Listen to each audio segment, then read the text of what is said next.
Well, so now let's get up to speed with the latest. I have Daniel Ochema Boache, Member of Parliament for Bantama, Mohammed Abdulaziz, Member of Parliament for Myong. Good morning to the two of you. Good morning. Good morning, okay. Roland. And I have to start with you. Mr. Appiah Menka, he passed on. So, and since you're based in, the capital, Kumasi, so yeah. I just wanted you to say a word or two. Well, let me just say good morning to you, all of you, and to our viewers, and especially my people in Bantama. And let me also say my condolences to the family, the bereaved family, for losing such a great man.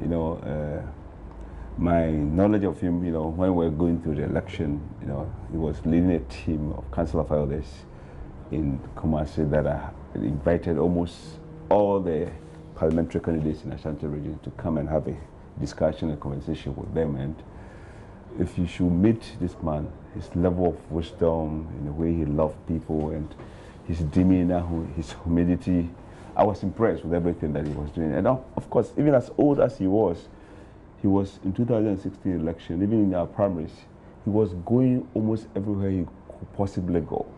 That for us, it was, I think, he's a statesman, I believe, in our party. He's someone that we all admire a lot and we should emulate.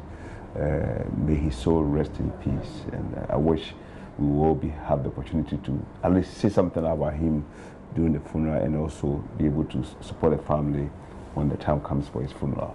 He has done so well for Ghana and for our democracy, and especially for MPP as a party, because it's one of the biggest people that we lost so far in recent times. So I'm sure the party is going to do what they have to do, the needful, and celebrate him even in his day. And also that yesterday it was ordered by the party in the National Executive that all flags should be at half-mast during the day. But how big a loss would he be to the politics of the NPP, but also to national democratic dispensation of our country? Well, very big, because he has gone through. When we were young, if you remember what we used to call Pino soap, and remember when there was transitions here and there, from time to time he gets arrested for one reason or the other, and that is kind of what we knew growing up. But when we grew up with MPP, when we became members of the MPP, you could see that he's in the Ashanti region. That's what I can see because of my experience there. He's the only person that we go, one of the only few people, apart from a few other people that we go to consult. Ultimately, he was the chairman of the Council of Elders in the Ashanti region. And so, just think about it. Apart from our culture, which gives us opportunity to reverend people that are of this age and caliber and experience and all that, he was such a person that all of us, if you have a difficult issue, you go to him with a team of council of elders. They will advise you, they will coach you. And he was the one who was telling us through oral transition the history of the party. So we're learning from him even as we're getting involved with MPP politics and all that. So I think it's a big loss to the party. And even though I know there are other elders who can also fill in the gap, but I think it's a vacuum that has been created that I don't think we can easily fill it. So it's a big loss to both the MPP as a party and Ghana. Of course, Ghana, because he could tell us all the various stages of our transition from the time, what he went through as a party. If he's telling his story, you could understand that he suffered a lot on the various regimes, and also, of course, was able to help his party. MPP is not a small party in Ghana politics, and he's one of the key members that we have in the MPP. So to that extent, I think we've lost someone great. Well, so now, Appiah Menka, you want to pay one homage or the other, just some few words before we move on to the mainstream issues. Oh yes, Roland, good morning to you, good morning to my colleague, and good morning to our viewers, especially my constituents back in Myong. My sincere and deep condolence to the bereaved family. It is a loss not just for the family, but the entire MPP as a party and the country. Even though I didn't agree with him politically, but I still think that he was a national asset.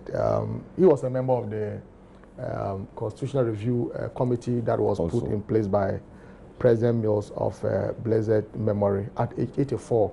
I'm sure he's lived it all. We can only wish him a good rest with his Lord, and to see how the MPP and the country would honor him even though he's gone. Yeah.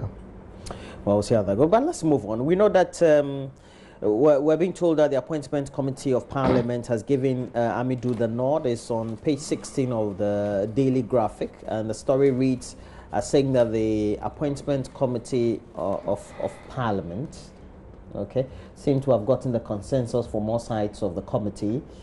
As such, after his grueling vetting last Tuesday, and we're told that the chairman of the committee told the Daily Graphic that all members, with the exception of one, voted in favor of his approval. He, however, did not give the name of the member who did not vote in support of the nominee. But logically, it means that a report will be presented to the Speaker. Is that it? Yes. Yes. A report would be presented to plenary, not the Speaker as such. Yes. Plenary.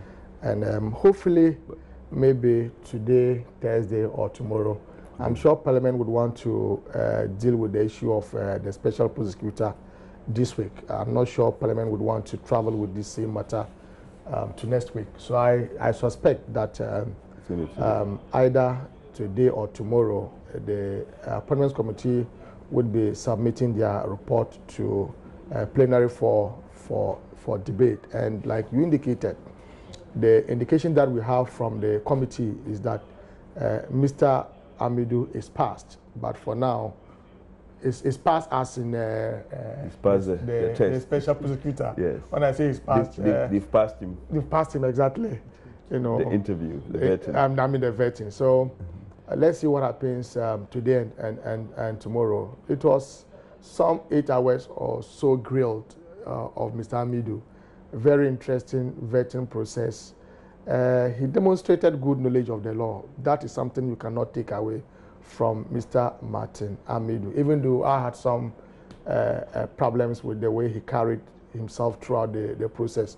What you cannot take away from Mr. Amidou is the fact that he has a very deep understanding of the law. He has demonstrated some commitment to the principles of accountability and probity, the values that underpins the NDC. And so I think he's a good candidate. Let's support him. As for whether he's bitter, he's not bitter, whether he is going to do some witch hunting or not, the public will reflect his work. The public will reflect his work. I think that in some instances we have sought to hype Mr. Amidou and what he can do. What remains a fact is that he is being appointed as the special prosecutor and not a judge. He can only go to court when he's convinced that, in his own words, that he's been able to meet the minimum threshold for conviction. And when he goes to court, whoever he is prosecuting would be entitled to a legal representation to appear before a judge and defend himself. Mr. Martin Amidou would do his case with others. He is not going to operate as a one-man show. He will need investigators. He will need lawyers. But you see, as a country, we must be looking at the governments have a saying that when you fall, you necessarily don't look at where you've fallen, but where you stumbled. You see, the office of the Attorney General and Minister for Justice, one problem that they have talked of for a very long time has to do with the retention of quality lawyers. You know, you have lawyers in the private sector who are doing very, very well. The AG's department is unable to retain very good lawyers and retain them for a long time simply because of their conditions of service. Mr. Amidou would also need to recruit lawyers to serve under him.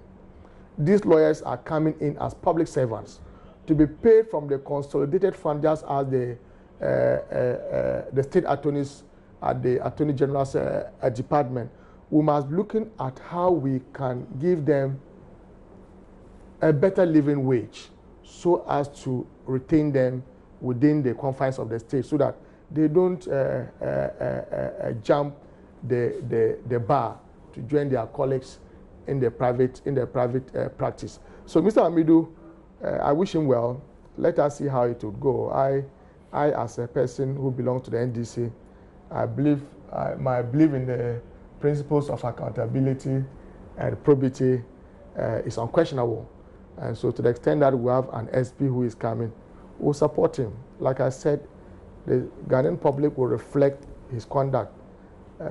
We'll see how he would carry out his job as an SP. I mean, it's not a new thing in Ghana. Other jurisdictions have the Special Prosecutor's Office. We are also aware of a court action by the former Deputy Attorney General, Dr.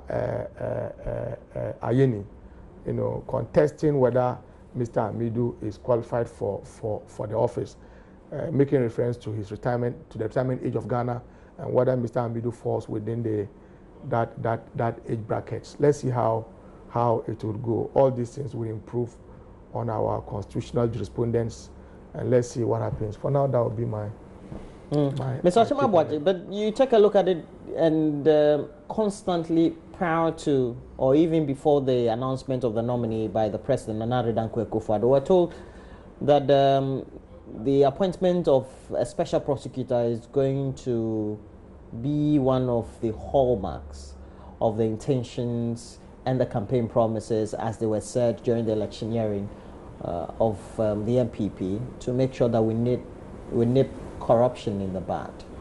That's it, right? That's it. Let me say congratulations to him. I spent some time at the vetting committee. Okay. So you were a friend of the committee then? Yes, I was. Okay. And I wanted to go and support him, even though that was the first time I was meeting him personally, because I believe in what the president is doing. I believe that we need someone like Martin Amidu. From everything that we saw, we need somebody like Martin Amidu to actually start the whole program. So I was very happy. To be honest with you, I got goosebumps when I heard the announcement about his appointment. And I could understand where the president was taking the nation. From the in terms of campaign promises, it's another campaign promise fulfilled with his appointment, the creation of the office and his appointment. And I'm hoping that when we go to the House today, we'll have opportunity to discuss the report of the committee. And I'm glad to hear that all of the members of the committee have approved of him except one, and because he did so well. Even though there could be other lawyers in the country that may or be of his quality, we don't know yet, but at least he's demonstrated that this fight against corruption, if you heard him say, can you live amicably with people? He said, I can live with everybody except those who are criminals. People have stolen money, and people continue to steal money in this country. Go and take a look at the auditor's report. I was amazed. I was surprised when I saw it, and I'm determined to read every page of the report. When the president was talking about 5.4 billion Ghana cedis of inflated liability to the government, and just by getting the Auditor General to take a review of what is claimed to be owed by the state, we are able to save that amount of money. Why? I don't quite get it. Corruption everywhere. Today when I was coming to this studio, I heard that there are issues with child cancer that we can't even find money. I think it's 2% of either the budget that is committed to it, whatever it is. We can't find money to deal with.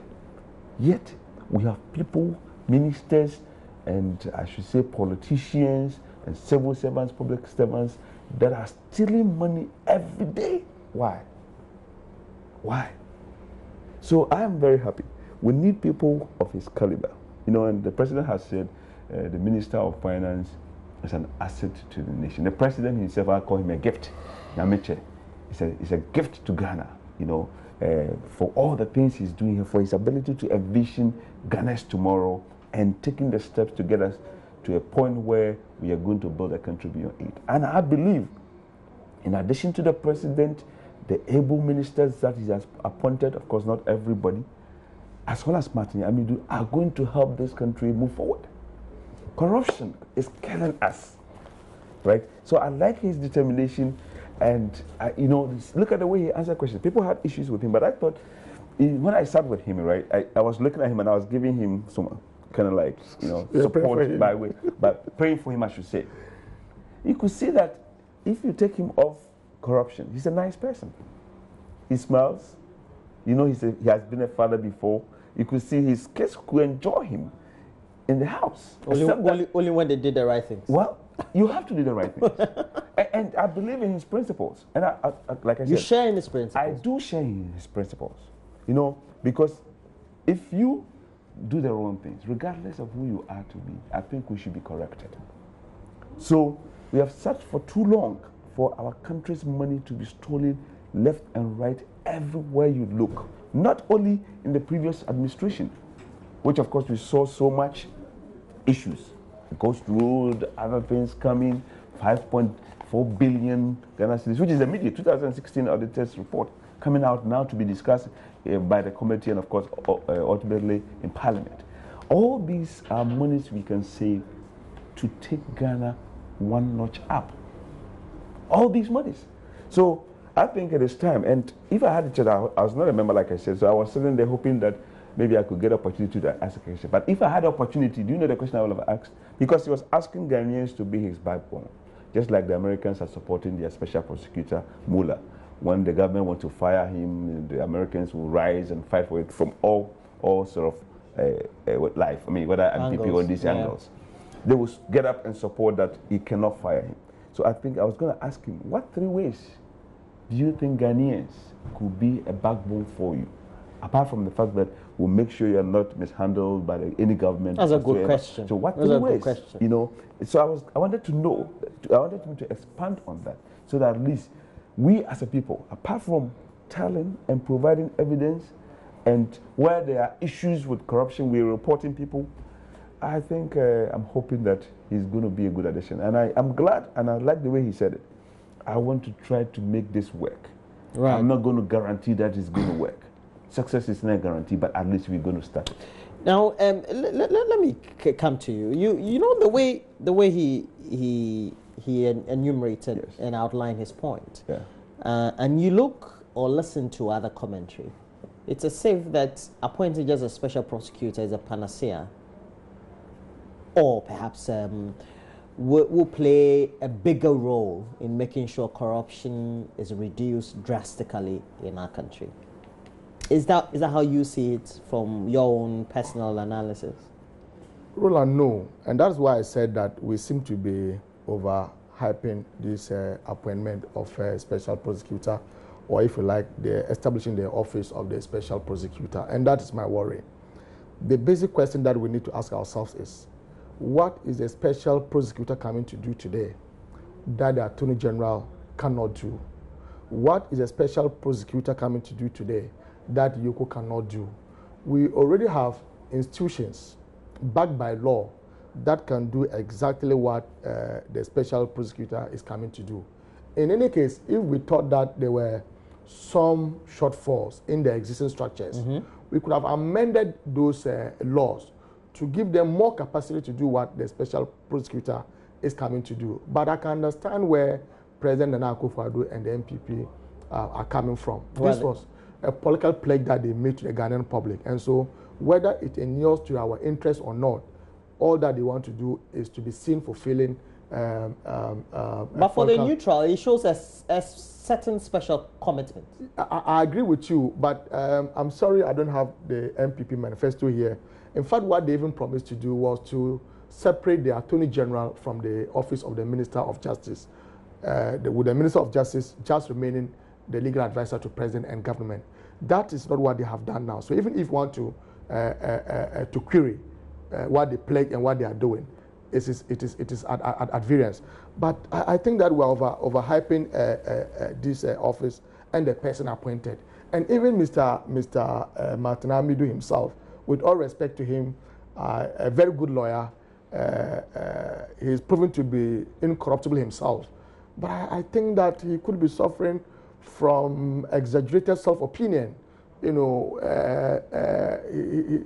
he's beginning to be boastful But is that all the assurances that you need? No, you see, that you're appointing an individual to come and head a certain office that will have a certain caliber of people or personnel working to undertake a tax which had become arduous to many a government in the past, and you need that sort of renewed commitment. And he seemed to ooze that sort of vigor and aura around him. Oh, you need somebody with swag, somebody who has the guts to take on what many people have not tried to do. I agree with you, Roland, that you need somebody who can assure the nation of his commitment and the zeal to prosecute when the need arises. But that is remarkably different from being boastful, as if to suggest that he is the only person in our country today who can do that job. As for our support, I mean, he deserves our support, but I'm saying that we are exaggerating the powers of his office. Like I indicated, he's been appointed as a special prosecutor and not a special judge. In fact, the level of proof, of evidence that he will require to prove will not be anything different from any other lawyer. And so the standard will not change at all. Now, for instance, I just hope and pray that Mr. Martin Amidu doesn't go to court based on perception.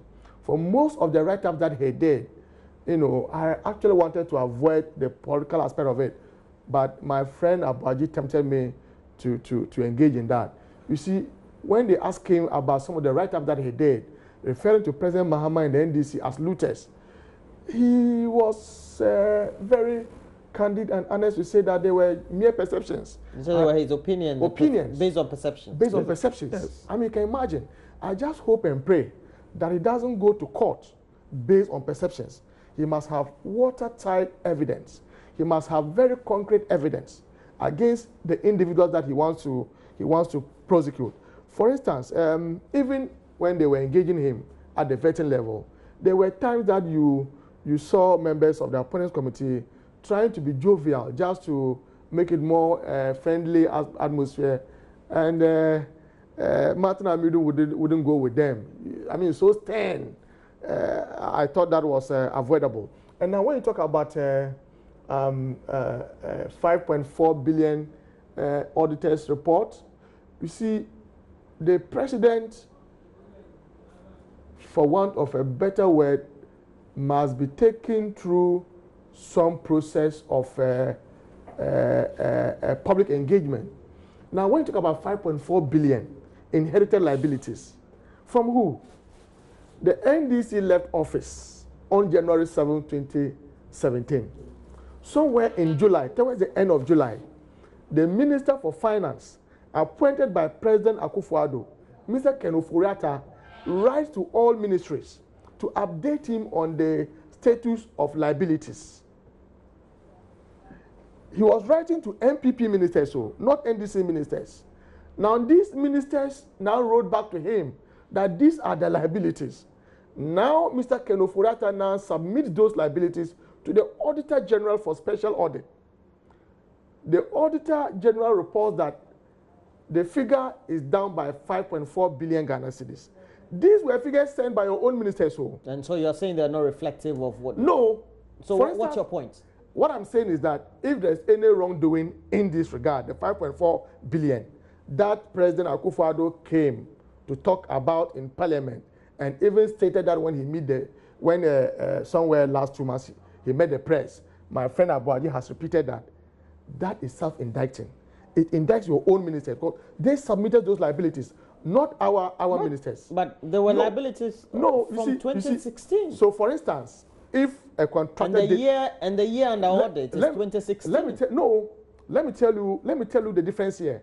If, for instance, you as a minister under President Mahama awarded a contract to a contractor at the cost of 10 million Ghana cedis, pay the contractor up to 8 million Ghana cedis after the time you were leaving, what it means is that the state has to pay 2 million extra.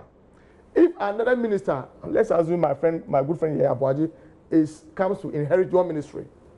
Now, the Minister for Finance writes to him to update him on the liability that is inherited. Because you had paid 8 million, Mr. Aboagye now comes to say that we owe the contractor 4 million Ghana cedis.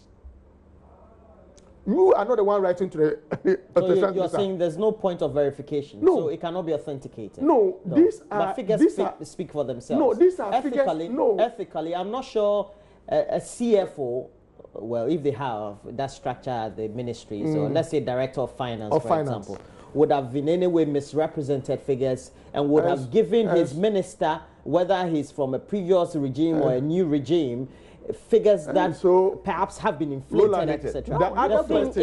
The thing is, liabilities are verified by making sure you go audit whatever receipts or certificates that are available per the payment that have been previously been made and those that are outstanding. I mean, those are my basics of Roland, no, take it easy. Roland, take it easy. My basic knowledge about take it easy. The other side of the coin, what would the ministers of President Mahama benefit from? What would they stand to benefit by bequeathing to the incoming administration some higher levels of liability that do not exist? And the point where you're losing it is the fact that, just let me make this intervention. Please do. They are not saying the ministers had embezzled. The point is, the processes of making sure payments were made may have been laxed or perhaps not adequately structured. As a result of that, contractors or perhaps those that were offering services to government structures, or let's say MMDAs, were either overinflating, were presenting double certificate or invoice for payment. And that's at the thrust of the issue here that we're talking about. Are you aware that the Association of Road Contractors have come to challenge the figures? I'm very much aware. To the point that they even want to go to court. Exactly. And so when you create your own story... But we've had precedent here when you create your own story... Contractors have taken government to court, either won or lost. Exactly. And so when you create your own story and you want to push it onto a regime that is gone, that is problematic. And so, look, what I'm saying is that he's made a lot of things. Let him wrap up. What I'm saying is that those are liabilities that were submitted to Mr. Ken Ofori-Atta by his colleague ministers and the president before. It does not reflect the position of. I'm saying, look, Roland, we have an auditor general that has undertaken audit over a certain financial year. Practical example. You come and make some of these assertions. I don't get it. No, please do. If you, as a Minister A, you're only politicizing the issue at best. I am not. That's what you're doing. I am not, Roland. I am not, Roland. I am not, Roland. I am not. Please end. I am not. End this. I have just given you a practical example. You've made your position clear on this. That, for instance, if you award a contract of 10 million Ghana cedis, so the figures are wrong. You pay as much as 8 million. Someone comes to say that you paid only 6 million. That's a repetition. That cannot be true. All right.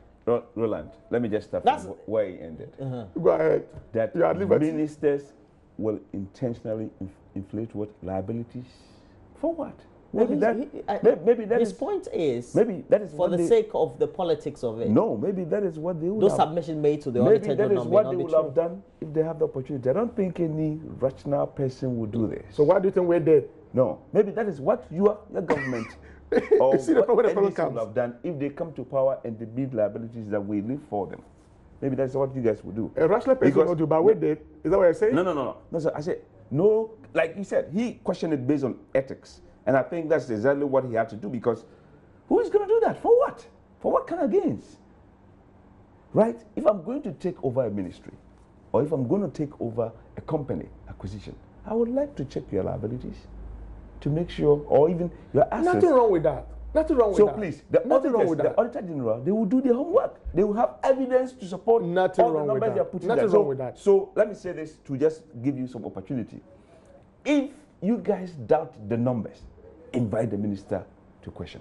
By the way, the report is going to be subject to the committee's discussion. Let them call for evidence to support some of the sample of numbers, and I can assure you. So when you guys begin to do politics with it, we need to correct you. I can assure you these are verifiable numbers. Let me tell you. How verifiable? Well, let's wait. If you like, call for it. Call the minister. Let me go down and make a few comments on talking about the fact that you don't think the Office of Special Prosecutor is going to do anything different because there are institutions that are doing similar work that could have given expanded authority. That's my personal view. Good. Let me tell you, the work for the auditor, what do you call it, the Attorney General is too much. Okay? So let's make sure that this thing that is killing us, Probably I'm sure you have been. This thing that is worrying our country, corruption. Let's focus. Let's divide the roles and create an office for someone to specifically focus on it. That will get us somewhere, because there's so much that the Auditor General, the Attorney General is doing. Yes. So I believe that I'm coming. I believe that that's your opinion. I believe Yoko is also doing his own thing. So let's focus. Okay. I also believe that even if you don't think it's good at all, it is a beginning. By the way, Ghanaians voted for it. Go to Bantama constituency. Let me tell you. You go and tell them about the free SHS. You go and tell them about everything that the government is doing correct. The stability of the light, the macroeconomic indicators that are pointing to the right direction. Go and tell them everything. Then they will ask you, we want the president to go after those who have stolen our monies. What about that one? When are we going to see... And those who are still stealing. Let me tell you. So Ghanaians voted for it. And those who are still stealing. And that is why the government has to fulfill it. That is why the president won the election by over 1 million votes. We'll pass a long time. No. We'll pass a long time. You went back. You won the elections in 2016. We're in 2018. Let me tell you. Martin Amidu, right? Yes. Even though at some point during the interview, he was probably angry, right? Like he said, he has to be bold. Like the former president, First Lady said, be bold. This is not a position. Was that boldness? Hold on. Was that boldness? You consider it to make an allegation against hold on. Let me Honorable Black. When you were talking, I didn't speak. Please Let's go ahead. respect each other. Oh, come on, Abba, you know respect. Let me say this. It's not fair. No. It's between myself and you know. Sure. Okay, don't worry about it. Okay, don't worry about it. So give me an opportunity. When he said, I'm the best person for the job, for that job, based on his what? Experience and what he's known for. I'm a better person, not best. If he's a better person or best, whatever words, it doesn't mean that he's the only person who can do this job. Humility pays. Okay? Humility pays. Please, you consider him to be not humble. But I think he had to be bold. He said, well, I don't see that to be arrogance. Okay? So maybe that's how you see it. Then he made comment about the Busa, what do you call it? Busa, right? Busa. He said he doesn't take it. He doesn't think it is necessary. That is his opinion. Even all the things you're saying, you hope he doesn't go to court based on perception. He said he was using the Article 3 of the Constitution to defend the positions that he was trying to do. Oh. So, while not yet nominated. If you heard me right, he said, Honorable Abuaji, when I was writing those things, right? I was empowered by. I was empowered by those. The Constitution. No, that is wrong. He was based his argument on perception, but he said when he was appointed. As a citizen, how does Article 3 connect to you making baseless accusations against people? He's entitled to his opinion. He's entitled. No, he's entitled to his opinion. You will not make this comment. He explained himself. Mohammed Abdullah I don't see his boldness and sometimes expression of anger as being arrogant. I thought he was actually responding to the situation. I didn't say he was arrogant, did I? No, that's what some of you are saying. Right. I don't see it to be arrogance. And let me say this, Roland. Our friends in NDC, they always want to, try and do propaganda with all these things. For instance, I heard one of their colleagues. The person's not here. I'm not going to mention the name. It may not even be true. Let me finish. It's true. It may not even be true. He said he was describing inflation in a local radio somewhere. I heard when I was coming from Kumasi that if you say inflation has reduced from 15.6% to some 10.3 today, why is it that prices of goods and services are going up? I said, this one.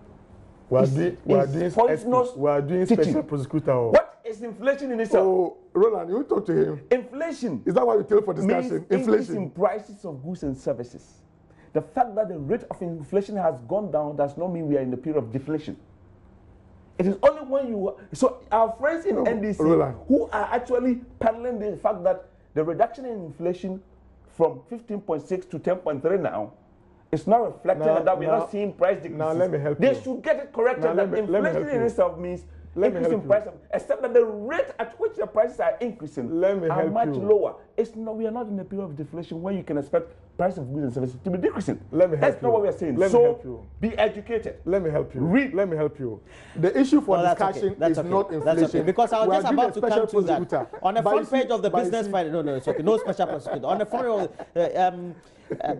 Dr. Eric Osei Asibe of the Institute of Economic Affairs. He also is a senior economist with the Economic Department of the University of Ghana. He says that we have to scrap the inflation targeting policy and perhaps move on to more policy indicators that tend to give us the ability to be able to bring in financing at the same time, not having a certain mind frame to always be so much concerned about the rate of inflation. And on page 15 of the paper, he further says that instead of increasing the monetary policy rate by 200 basic points, it can decide to just increase it by just 50 points. So it can allow people to borrow and invest in the economy as a way of expanding the economy. I know that Professor Stiglitz is a development economist. Jeffrey Sachs has also made some of these allusions in the past. But let's you're a finance person, so sometimes let me start with you. How we've always been concerned about the inflation rate and all that, and you are just making an allusion to what, even though I tend to disagree personally on what you were saying, you were saying, because how do you disagree? I'm thinking by the various theories that are available, once the trends of inflation are reducing, I should see a commensurate reduction of prices of goods and services. Unless you're not putting your mind to what I'm saying. No, inflation in itself is what? It's price increases. So what basically we are saying, Roland, is the fact that under our friends' regime, at the point where they left us about 15.6 or whatever the number is, it means that if price for goods and services were to be increased under our friends' watch, it will have gone up by, let's say if it's 100 cities. Well, we do understand. Go up by some. We understand what the trend is. I mean, basically. Right. As far under our watch today, it will go up about 10.3. We do understand. So they will be going up, regardless. Once there exists inflation, price of goods and services there will still be some marginal reduction. Except, at the end except that the rate of the increase. I do one understand. Will go up by 16 cities if you take it from 100. One will go up by 10 cities. That's the difference between. But they would always be affected by demand and supply. Once you call it inflation, it means price increase. Period. That's what the point I was trying to make. So if our friends expect and want to tell the public that price of goods and services are supposed to reduce, then they have to understand that that is not going to happen. That happens on the period where we have deflation. Now back to your question. Yes. You said the central bank is doing inflation targeting, correct? Yes.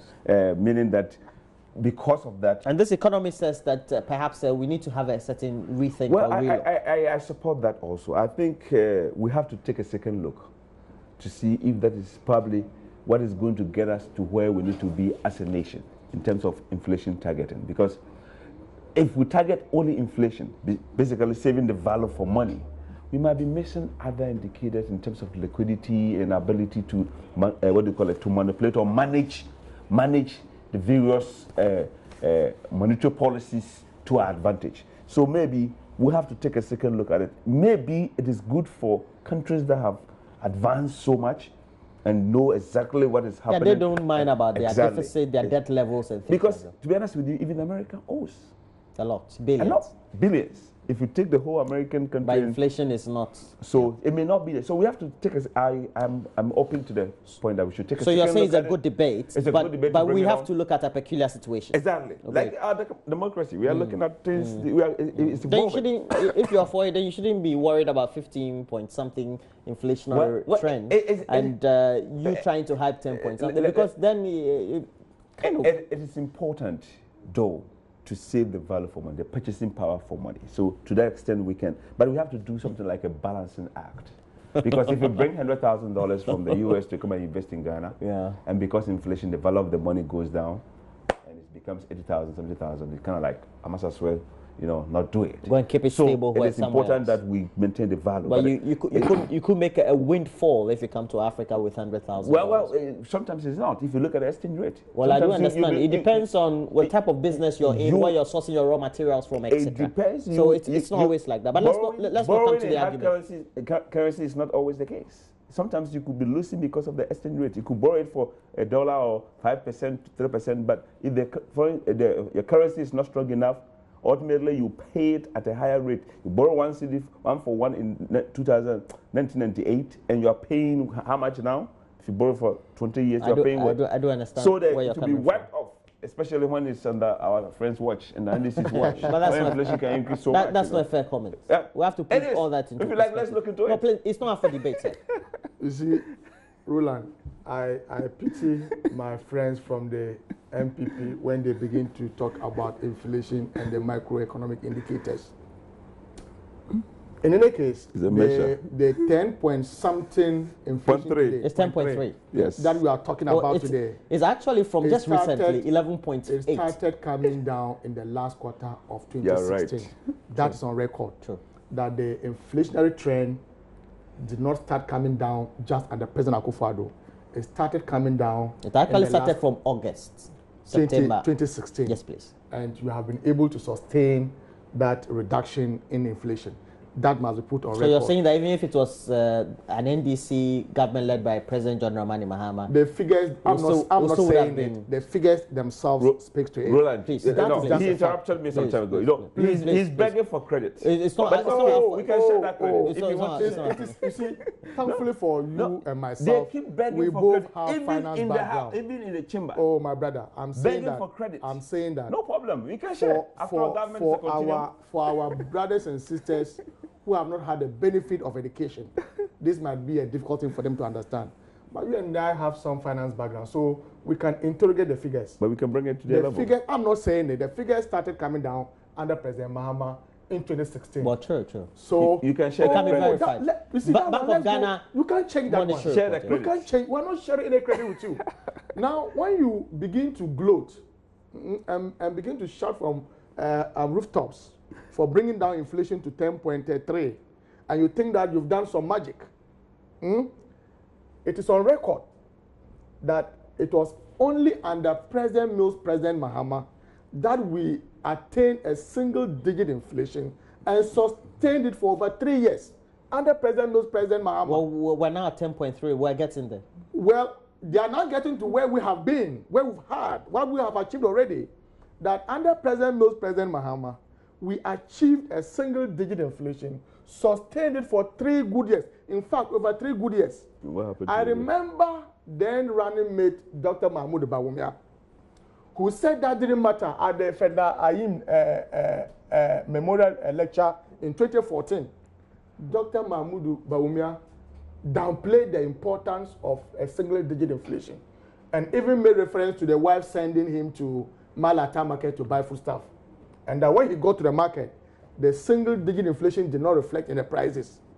Today is the 10.3 inflation reflecting in prices when a gallon of petrol has moved from somewhere 15 Ghana cedis in 2016 to around 22 Ghana cedis in 2018. Does it reflect today? That Dr. Mahmoud Bawumia so that's your point of argument. Is today the vice president of our country and the chairman of the economic management team. You see, to the ordinary man, what they want to so you're saying the prices of goods and services are still Roland, I have just given you an example that petrol, which has rippling effect on our national economy, the price. Petrol will not be a very good indicator. Petrol prices will not be very good. It will because it affects. No. Yes. We don't control it. We control it under President Mahama. How do you control it? I'm asking you if we did control petrol prices under President Mahama. Yes, you did. I have just given you a very good example. Roland, Take it easy, my brother. I allowed you to flow. Under your watch, I allowed you to prices flow. of petrol I am saying in the world market was going down when ours was going up. For 20 there was a seesaw relationship between what was happening in the world market and what was happening locally. Respect me too. Please, I have to end the conversation. I wanted to. Roland, after he heckled me this much, yeah, he heckled you. After he heckled me this much, Mr. Chairman, I think it's not fair the way you heckled. I am saying that under your watch, I was just paying him back. a chamber and hall. He's not known to be happy. I'm surprised he's doing that. Room. Hey, which was costing around. You know, the other time too, they started putting milk. Oh, Roland. Milk under MPP and milk under NDC. You two are doing what? Chamber and hall. Chamber and hall. Under NDC. Apartment. Under NDC. Which was costing around 200 Ghana cedis under President Mahama and the NDC. Today will cost you on the average how many bedrooms? 360. Chamber and hall. Which location? Today will cost which you. location? Oh, around Tesano. Bantama. No. Bantama. Tesano, today will cost you around 360 Ghana cedis. Tesano. Oh, Roland. We are saying that. With toilet and bath. We are saying that. Conjoin the figures. Dr. Bobby conjoined his figures about tomato and milk. Did he? Yeah. So what we are simply saying is that let us go beyond the microeconomic indicators to make it life sustainable and bearable. There's a bill. Let me say this. There's a After bill. all the money, which bill? There's a bill in front of Parliament which one? Is trying to reduce the special petroleum tax a little bit. Okay. Is that not what they introduced during the NDC? You claim you criticized etc. Roland, why are you playing to his chest? It's been. I've had in the studio Mohammed Abdulaziz. All the money that you have. Mohammed Abdulaziz is a member of Parliament for Myong. Million Ghana cedis if you do that, if you're able to pass that law. Let me say your name so your constituents will hear. And Daniel Ochema Boaje is a member of Parliament for Bantama. Mr. Ochema Boaje. After heckling Mr. Abdulaziz. Say it, you heckle. After heckling him. And you stop the program. To score political points. You stop the program. Don't do that. Well, if Antoinette, Paulina Badag, all of you, you're currently in the Republic of Togo, the capital Lomé, you're watching us. Good morning to you. Please come to Ghana. We want to see you. Okay, but in the meantime, though, please you can get interactive on Facebook, JoyNews on TV. We'll also have a Twitter handle, but you've been watching us live as always. Data is not cheap in Ghana. I keep saying that. So make sure that you log on to my Online TV on YouTube. Watch us live there. It's exciting. But talking about the YouTube channel we have, my Online TV, you can also have a lot more of the uploads of this one, especially after the show, several hours after the show, so you can watch in the comfort of your home, in your car, on your phone, etc.